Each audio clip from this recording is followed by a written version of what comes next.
Hi and welcome. This is Anna Bevan Gravely with NCFREE, and I am joined by Will Marsh, who's running in Senate District 16.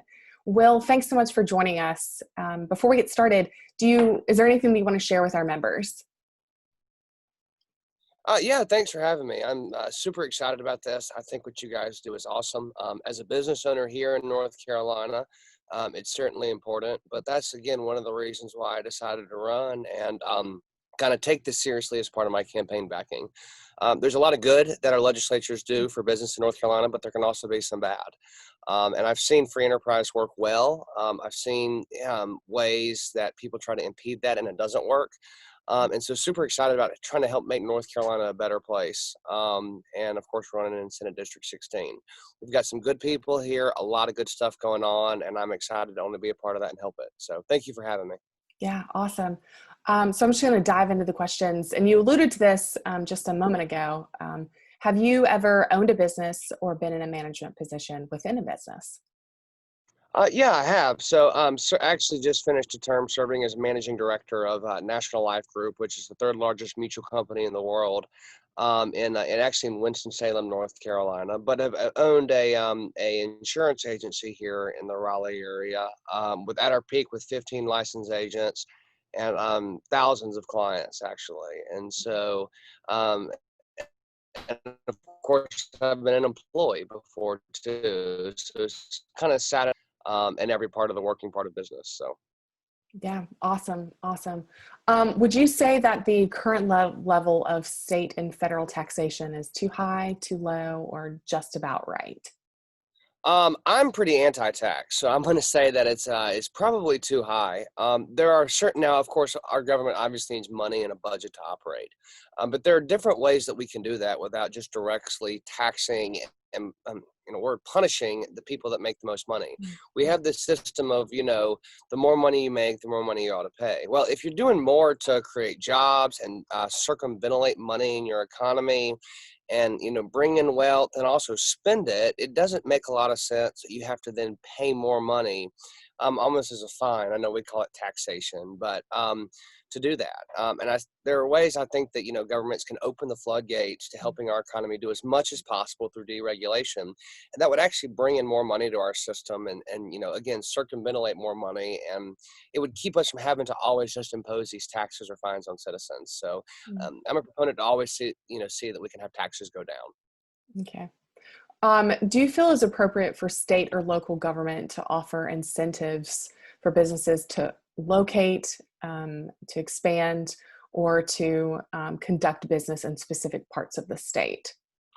So yes, I do. There are a lot of people in my party that would actually disagree with me on that. As I know, Mm, a lot of Republicans sometimes don't like business incentives. Me personally, I feel the opposite way. mm, Without directly just giving businesses money out of your government operating budget, you can do things like tax credits, or other mechanisms like that that don't necessarily cost you money up front, but it'll bring in jobs, it'll employ more people, it'll bring in wealth from all around the nation or the world, depending upon what mhm, that business is doing, into your county or into your district, mhm, which is good for everybody. And so, of course, I would. So I'm in Raleigh now. This is where our district is, but I used to actually live in Guilford County, North Carolina, which is where Greensboro is. And we actually just got an Amazon headquarters here in Raleigh, and they actually looked at Greensboro first mm, to going there. And Guilford County didn't want to offer them the tax credits to do that. mm, And in return, that county lost a huge company with a lot of jobs and a lot of international income that would have been coming in there. So I mm, was thrilled to see it come here to my home to Raleigh. But those are some of the examples of why it can be good to do that. And, businesses are big players, just like our government is, or the mm. people. We all share this land. And so, in general, for unity, everybody working together to get what everybody wants is a great thing. So, I certainly support, especially tax credit incentives for business to come and set up. Mm. What would you say are the key principles of free enterprise? Deregulation, life, liberty, and the pursuit of happiness. To be able to do that, and government understanding their role, not always just to regulate. Our government is here to help protect our borders and protect our citizens, and other than that, they should be looking at how to enable people to do things well instead of Mhm. controlling it or regulating it. Mm. Yeah. In your opinion, what is the appropriate balance in the scope of federal and state regulatory requirements on business?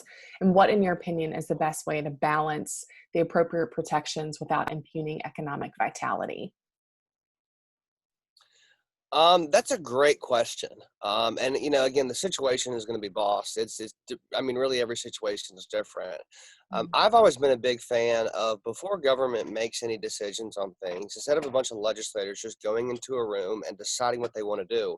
I love citizen committees. So when it Mm. comes to policies and practices on business in North Carolina, instead of legislators just thinking doing what they think is best, we ought to be hearing from CEOs, from managers, from employees, Mm. from board members and shareholders in businesses, and they ought to be making the recommendations to our legislator on what would be good, what would be bad. There's a law in science that says every action has an equal and opposite reaction, and so if we understand that from every point of business, when before government does something, from the people that are in business, not just people that are in the House or the Senate, we can Mhm. make a lot better informed decisions. Again, that would be good for everybody instead of having negative implications. Yeah, awesome. So, Will, if elected in the fall, what will be your top three priorities as it pertains to the business community? Sure, lowering taxes is one. I think we talked about that at the beginning of this interview. Yeah. Two, it would, as I just mentioned, some of these citizen committees. Laws that I guess pertain to business are always active in the House and the Senate. We're always looking at different things as far as legislative policies. I'd want to assemble a good team of people that are active in business in North Carolina to Mhm. help make those recommendations to the House and to the Senate, Mhm. of how anything that we would do in the legislature, how that would affect North Carolina business. We need to hear from those people first because it would help us make informed decisions. The other thing to do, Mhm. I would do is, without directly saying what that number three thing would be, is I'd want to hear from the people and hear Mhm. what their biggest concerns are, what the biggest problems that we have, some of the best solutions that we have in our economy, and based off that, we'd make a community decision on what's best to help people to go from there with Yeah, some yeah, urgency. awesome. Thank you so much, Will, for taking the time to talk to NC Free and our membership. Before we end, where can we go to find more about you? Sure. So we have a website, marshforsenate2020.com. People can, of course, go there and read more about me, see our campaign team, and donate. And then we're also on Facebook, so you can look up Will Marsh for Senate 2020 on Facebook as well. I'll also give you my direct cell phone number. I will talk to anybody, whether they're in my district or not, whether it's about politics or not or anything. I'm an open book, and that number is 919-616-5027. So. Awesome. Awesome. Well, thank you so much. And have a great rest of the day and good luck on the campaign trail. Thanks, y'all too. I look forward to hearing from more from y'all as we go forward. So thanks. Awesome.